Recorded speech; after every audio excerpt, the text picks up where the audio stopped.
নমস্কার, নাগরিক মনে সবাইকে স্বাগত।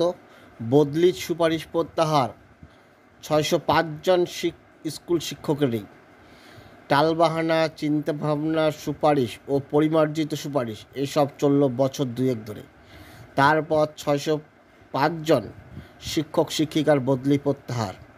রাজ্যের মাধ্যমিক ও উচ্চ মাধ্যমিক স্কুলগুলোর পড়ুয়া ও শিক্ষকের ঠিকঠাক অনুপাত বজায় রাখতে ২০২৩ সালে ৬০৫ জন শিক্ষক শিক্ষিকাকে বাধ্যতামূলক প্রশাসনিক বদলি করেছিল স্কুল শিক্ষা দপ্তর।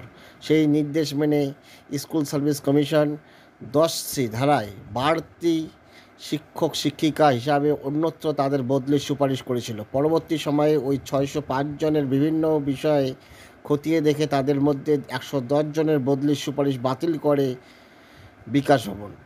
আর তারপর ধাপে ধাপে ৬৯৫ জন শিক্ষককে বদলির নিয়োগপত্র দেয় মধ্যশিক্ষা পর্ষদ। কিন্তু বুধবার রাতে এসএসসি ওই দুই শিক্ষক শিক্ষিকারই বদলির সুপারিশ প্রত্যাহার করেছে।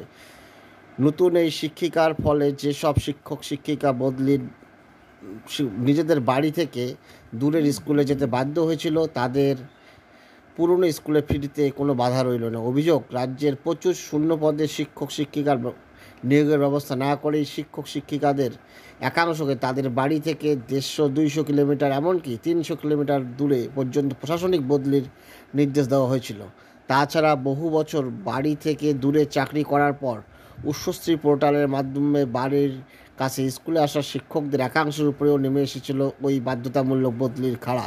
শিক্ষকদের এই একতরফা প্রশাসনিক বদলের বিরুদ্ধে মাধ্যমিক শিক্ষক ও শিক্ষাকর্মী সমিতি STEA আন্দোলনের নামে কলকাতা হাইকোর্ট ও সুপ্রিম কোর্টে মামলার দায়ের করা হয়েছিল। বৃহস্পতিবার STEAর তরফে অনিমেষ হালদার বলেন, বদলির এই পরিবর্তিত নির্দেশিকা আমরা স্বাগত জানাচ্ছি।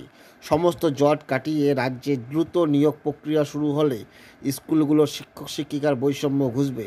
অনিমেষের সংযোজন, আমাদের দাবি, কোনো স্কুলেই উদ্বুদ্ধ শিক্ষকদের অন্যত্র বদলি করতে হলে নির্দিষ্ট পোর্টালের মাধ্যমে স্কুল বাছাইয়ের সুযোগ দিয়ে ২০ কিলোমিটার দূরত্বের মধ্যে কোনো স্কুলে নিয়োগপত্র দিতে হবে। উচ্চশ্রী পোর্টালের মাধ্যমে দীর্ঘদিন আপোষ বদলি বন্ধ থাকার পর এ বছরের জানুয়ারিতে এই প্রক্রিয়া ফের চালু করা হয়েছে। অথচ এখনও পর্যন্ত কয়েকশো শিক্ষক শিক্ষিকা ওই স্কুল কর্মীকে আপোষ বদলির সুপারিশপত্র অর্থাৎ রেকমেন্ডেশন লেটার দেওয়া হয়নি।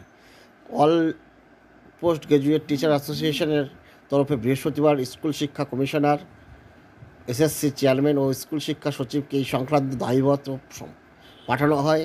ওই সংগঠনের সম্পাদক চন্দন গড়াইয়ের বক্তব্য, যেসব শিক্ষক ইতিমধ্যে আপোষ বদলের আবেদন করেছেন তাদের সুপারিশপত্র ও নিয়োগপত্র জুন মাসেই দেওয়া হোক।